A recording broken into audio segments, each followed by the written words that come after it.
Ngayon mga idol, ito na ang inaabangan ng lahat, ang rematch ng nakaraang Governors Cup Finals, Barangay Ginebra vs TNT Tropang Giga. Unang basket mga idol ay bank shot agad mula kay Poy Erem na may pabaril-baril pa. Napaanes naman agad itong si Justin Brownlee matapos ang hangtime move na ito ni RHJ. Grabe naman itong nilalaro ni RHJ kapag Ginebra ang kalaban, 9 points nga agad sa 11 points ng Tropang Giga. Sa kabila naman mga idol ay tinatapan ni Scottie Thompson ang scoring ni RHJ na may 7 points na din. Umiscore naman ng 13-0 run ang Ginebra sa pangunguna ng back-to-back 3 ni Stephen Hall. Napatigil naman ang laro nang biglang dumating sa venue itong si Mikey Williams, natapos ang first quarter 25-22, Barangay Ginebra by 3.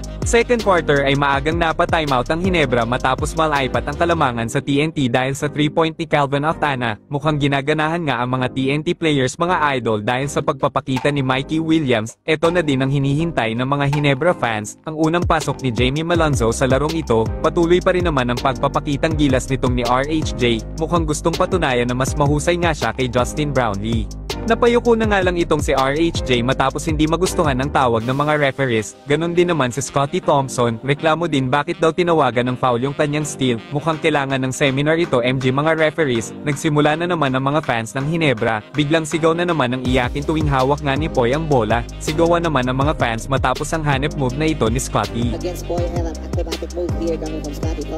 Tinapos naman ni RJ Abarientos ang second quarter ng isang buzzer beater shot. Natapos ang halftime 46-45, Ginebra up by 1. Oops, wait lang.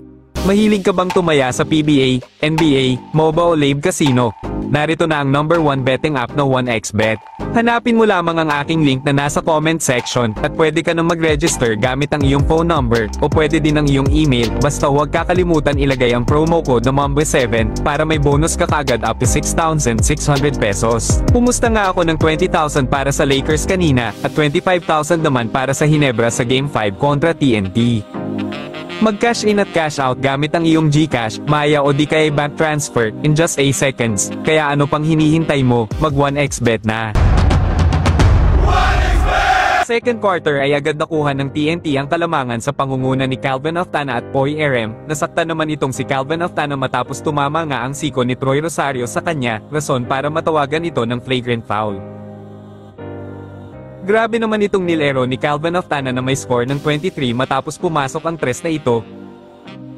1 minute 29 seconds ay dito palang nakuha ni Jamie Malonzo sa free throw line ang kanyang unang 2 puntos. Natapos ang third quarter sa score na 68-64, TNT Tropang Giga ahead by 4. Fourth quarter ay dito na din nakuha ni Malonzo ang kanyang unang basket sa larong ito.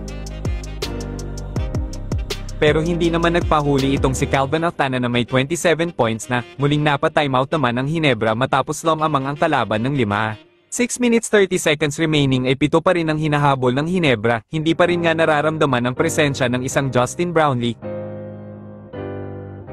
Nakuha naman ng Ginebra ang pang-5 foul ni RHJ, pero hindi pa rin sila nakawala sa mainit na kamay ni Calvin Aftana.